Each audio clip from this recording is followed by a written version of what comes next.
It is essential, if we want to look at successes, to have a strong, clear, reliable and long-term commitment, as I said, of the public authorities. On the other hand, if there is absence of public support, we are bound to fail. We have different techniques of financing projects. I will not go too much into these because I don't think it is of general interest to hear. But to sum up, I will say that the UFM Secretariat offers a unique opportunity for us to make a difference in the region. However, it will depend on the collective efforts of the 43, on a shared vision of the 43, and definitely on the peoples of the Mediterranean. They should be the one to map out the future, the shape, the face of the UFM through the involvement of civil society in general. And I think in the coming months will be crucial for the Secretariat, for the sustainability of the Secretariat. The process has been highly criticized for being unable to deliver any tangible results, particularly in the wake of the situation since the beginning of this year in the region. I think we desperately need a success story, because it is only through a success story that we can bring other success stories and ensure that everybody is fully engaged in the process. And I hope that we will be able to do this by the end of the year, keeping in mind that the Secretariat is, at this point in time, working tangibly on 11 projects within the 6 themes I identified earlier on. Thank you very much. I'll take any questions.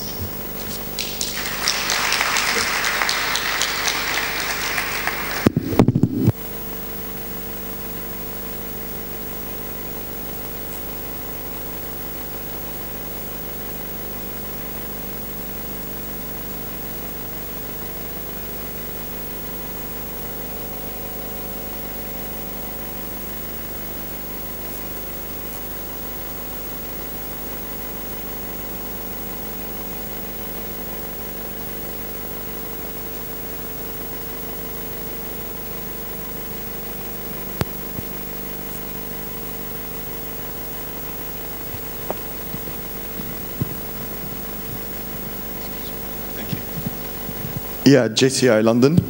My question is, why include every country on the Mediterranean within the UFM? Why is it so vital? I mean, the European Union is called European, but it doesn't have every European country.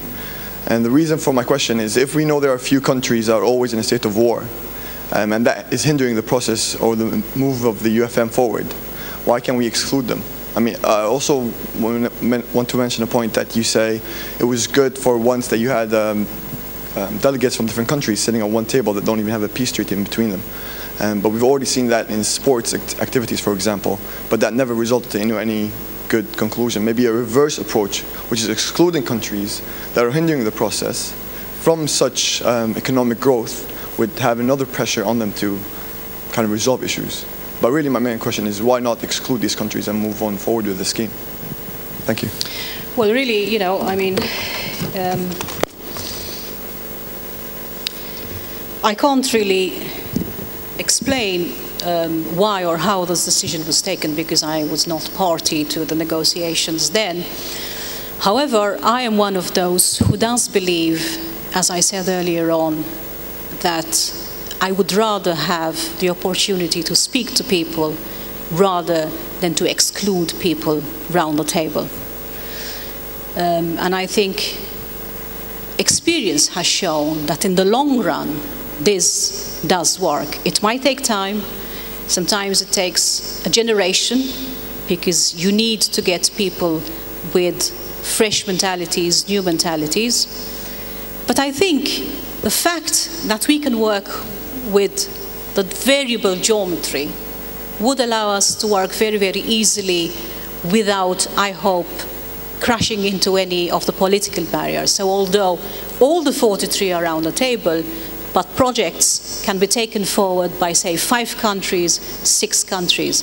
So I think through the variable geometries, we can very well go over the political barriers that might exist.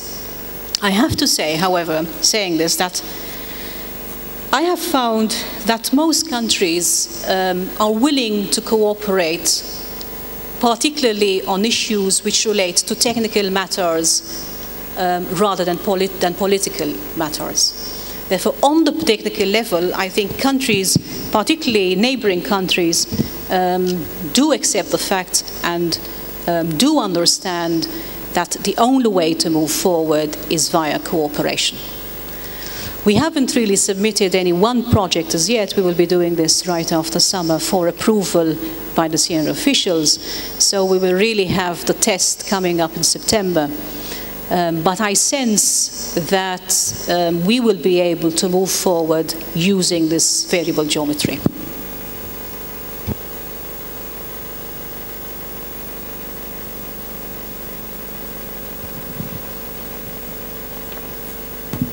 JCI Germany, hello. We have a refugee problem, especially from those countries which are in your union also. What is your role in this? What can you play here? Well, if Germany has an issue with refugees, I come from Malta myself, so I know exactly what you are talking about. Unfortunately, migration, movement of peoples, is really not part of the mandate, at least to date, of the Secretariat. I did identify the 6 sectors that the Secretariat is working on. However, I do believe personally that it is a very important issue. I think it is an issue that we all need to look at very, very closely. I believe that we cannot stop the movement of people, but undoubtedly we need to find better ways of managing this phenomenon, one for the benefit of the migrants themselves. I mean, as I said, I come from the Mediterranean country, and God knows how many lives have been lost at sea between Libya, Italy, or Malta, or Tunisia, Malta, and Italy. So I think for the benefits of the migrants, but also for the benefit of the EU countries, we all know that we do need additional labor force, particularly because we have lower birth rates, and also because I think in some sectors it is becoming very difficult to find nationals who are willing to work in certain sectors. So I think we ourselves do need a bigger labor force, but of course it has to be better managed at the end of the day.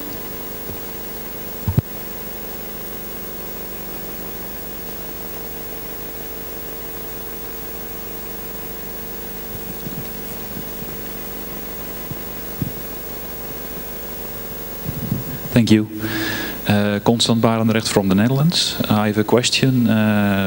What can the Union for the Mediterranean could lead in the far future? Maybe can be like the Union of the EU or the United States. Is that a possibility that it can be like that in the far future?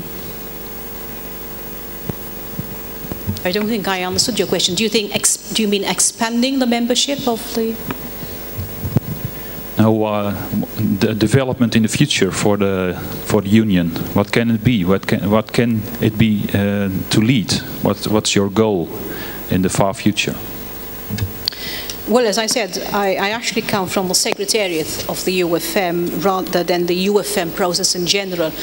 The difference is the UFM process in general deals with the political process, while the Secretariat deals more with the projects themselves. So our hope as a Secretariat is that very soon we will be able really to embark on projects, but not these mega projects which require billions of euro to come into fruition, but really to embark on projects, possibly short-term projects, but which will make a difference to the citizens in the Mediterranean. I have in mind, for example, I in particular deal with the portfolio of civil protection and women.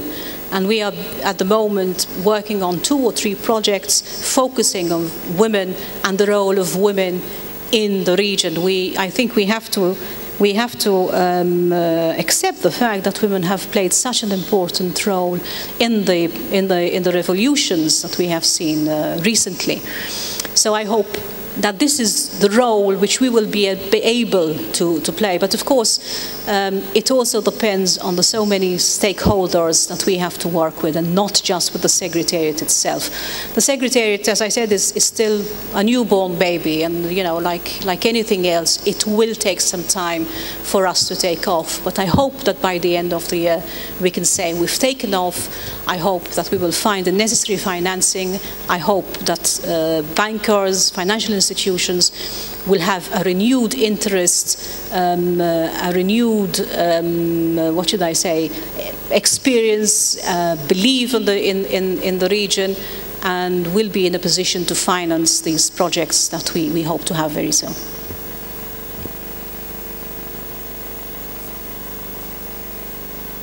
Thank you very much. Thank you for being here.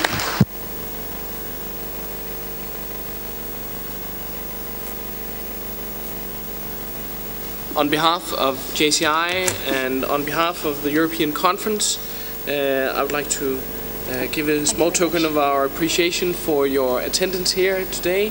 Thank you very much for telling us about the Union for the Mediterranean.